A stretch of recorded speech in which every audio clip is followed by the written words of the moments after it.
आज मैंने बना के तैयार किया है ये मूंग दाल का ब्रेकफ़ास्ट, जो बहुत ही ज़्यादा हेल्दी है क्योंकि इस ब्रेकफ़ास्ट को हमने ज़ीरो ऑयल से बना के तैयार किया है। जी हाँ, इसमें हमने कोई ऑयल का इस्तेमाल नहीं किया है और ये मूंग दाल से बन के तैयार होता है, तो ये हमारे लिए बहुत ज़्यादा हेल्दी है।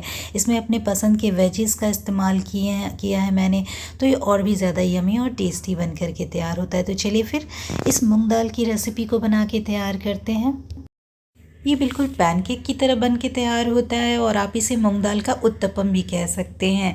तो इसे बनाने के लिए सबसे पहले मूंग दाल को अच्छे से वॉश करके ओवरनाइट के लिए सोक कर देना है।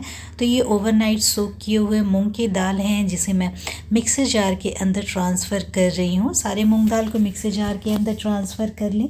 साथ में फ्लेवर के लिए मैंने हरी मिर्च का इस्तेमाल किया है और साथ में मैंने 1 चम्मच के करीब अदरक, जी हाँ, अदरक का आप टुकड़ा ले सकते हैं, मैंने अदरक का पेस्ट ऐड किया है। स्वाद अनुसार नमक डाल करके इसका हम फाइन पेस्ट बना करके तैयार कर लेंगे। तो आप इसे मिक्सर जार, ग्राइंडर जार के अंदर डाल करके और इसका बिल्कुल फाइन पेस्ट बना करके तैयार कर लें। 2 से 3 बार चलाएंगे और ये देखिए हमारा फाइन पेस्ट बन कर के तैयार हो चुका है। तो ये मूंग दाल का फाइन पेस्ट बन कर के तैयार हो गया है। अब इसे ये देखिए इस तरीके का ही पेस्ट हमें चाहिए इस पैनकेक या फिर उत्तपम को बनाने के लिए। अब यहाँ पे ऐड कर देंगे हम सूजी। तो अब इस मूंग दाल के मिक्सचर के अंदर ही मैंने ऐड किया 100 ग्राम के करीब सूजी और साथ में ऐड कर देंगे हाफ़ टी स्पून के करीब बेकिंग सोडा। बेकिंग सोडा डालने से ये बहुत ही अच्छा जालीदार बन कर के तैयार होता है, बिल्कुल पैनकेक की तरह बन के तैयार होगा हमारा उत्तपम। तो बस इन सबको अच्छे से मिक्स कर लेना है। अब इसमें हम ऐड कर देंगे 100 ग्राम के करीब, मतलब जितना आपने सूजी ऐड किया है उतना ही हम इसमें दही ऐड कर देंगे। तो दही भी हमारे लिए बहुत ज़्यादा हेल्दी है, मूंग दाल भी बहुत ज़्यादा हेल्दी है, तो ये ब्रेकफास्ट बहुत ही ज़्यादा हेल्दी, यमी और टेस्टी बन करके तैयार होगा।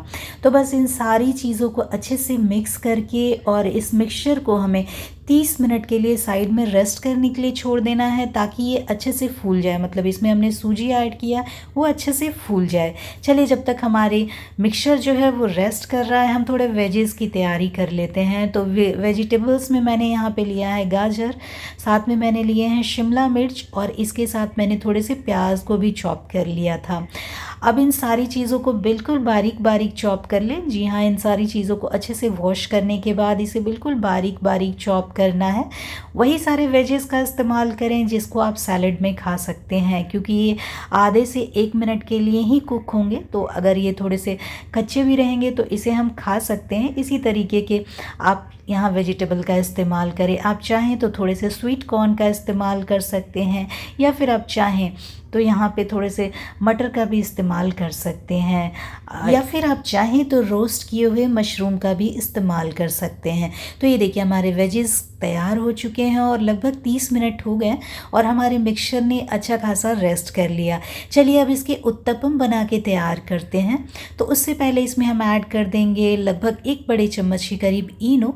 इससे ये बहुत ही अच्छे फूले फूले बन कर के तैयार होंगे। तो पैनकेक की तरह बना करके हमें इसे तैयार करना है। तो इसमें 1 चम्मच के करीब इनो ऐड कर दीजिए, सबको अच्छे से मिक्स कर लीजिए। और मिक्स करने के बाद ये देखिए हमारा मिक्सचर जो है बिल्कुल अच्छे से फूल चुका है। तो चलिए अब झटपट से इसका हम पैनकेक या फिर उत्तपम बना करके तैयार करते हैं। तो कुकटॉप पे ऊपर रखेंगे हम इस तरीके से एक पैन। तो ये मैंने पैन रख दिया। अब आप चाहें तो यहाँ पे आधे चम्मच के करीब ऑयल ऐड करें, या फिर आप चाहें तो ऑयल को स्किप भी कर सकते हैं, क्योंकि हमने नॉन स्टिक पैन लिया है तो इसमें हमारे जो उत्तपम है वो बिल्कुल नहीं चिपकेंगे। तो आप चाहें तो यहाँ पे ऑयल ऐड कर सकते हैं, या फिर इसे आप बिल्कुल ऑयल फ्री बना के तैयार करें, ये बिल्कुल ही नहीं चिपकेंगे। तो बस इस तरीके से आप 1 बाउल के करीब यहाँ पे बीच में ऐड कर दें। जब हमारा पैन अच्छे से गर्म हो जाए, ऊपर से अपने पसंद के वेजेस, मैंने शिमला मिर्च, प्याज और गाजर ऐड कर दिया है। ऊपर से थोड़ा सा चाट मसाला स्प्रिंकल कर दें और इसे ढक करके लगभग 2 से 3 मिनट तक कुक करेंगे। तो 2 से 3 मिनट बाद आप देखेंगे कि हमारा जो उत्तपम है वो अच्छे से फूल चुका है और बिल्कुल 2 से 3 मिनट में ये बनकर के तैयार हो जाते हैं। तो 2 से 3 मिनट तक आप इसे मीडियम फ्लेम पे अच्छे से कुक करें, ताकि ये कच्चा कच्चा ना रह जाए। तो बस इसे अच्छे से ढक करके पकाइए, अच्छे से स्टीम करिए, अच्छे से पकाइए ताकि ये बिल्कुल अंदर से कच्चा ना रहे। और ये देखिए हमारा पैनकेक या फिर उत्तपम बन करके तैयार हो चुका है।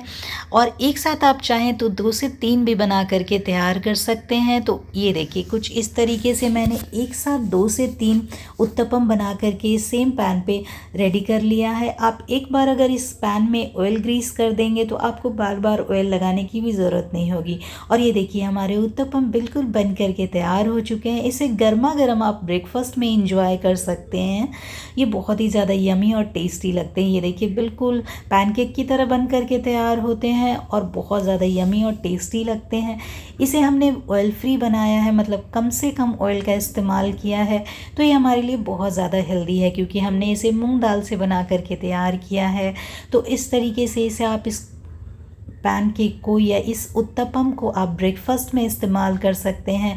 मतलब ब्रेकफास्ट में आप इसे एंजॉय कर सकते हैं या फिर आप चाहें तो इवनिंग में आप इसको एंजॉय कर सकते हैं। बहुत ज़्यादा यमी और टेस्टी लगते हैं खाने में। इस उत्तपम को मैंने सिंपल नारियल की चटनी के साथ सर्व किया है। आप चाहें तो टमाटर की चटनी के साथ भी सर्व कर सकते हैं, जिसकी रेसिपी मैंने ऑलरेडी अपलोड कर रखी है। तो आप इसे सिंपल नारियल की चटनी के साथ सर्व करें, टमाटर की रोस्टेड चटनी के साथ सर्व करें, या फिर आप चाहें तो हरे धनिए की चटनी के साथ भी इसे एंजॉय कर सकते हैं। ये बहुत ही ज़्यादा यमी, टेस्टी और बहुत ही ज़्यादा हेल्दी बन करके तैयार होता है। तो ये देखिए कितना जालीदार बन के तैयार हुआ है ये। तो इस तरीके से आप भी ब्रेकफास्ट में मूंग दाल का उत्तपम बना करके तैयार करें और इस मूंग दाल के उत्तपम को अपनी पूरी फैमिली के साथ आप इंजॉय करें। आई होप आपको मेरे मूंग दाल के उत्तपम की रेसिपी अच्छी लगी हो, और अच्छी लगी हो तो इसे अपने फैमिली एंड फ्रेंड्स के साथ शेयर करना बिल्कुल ना भूलें।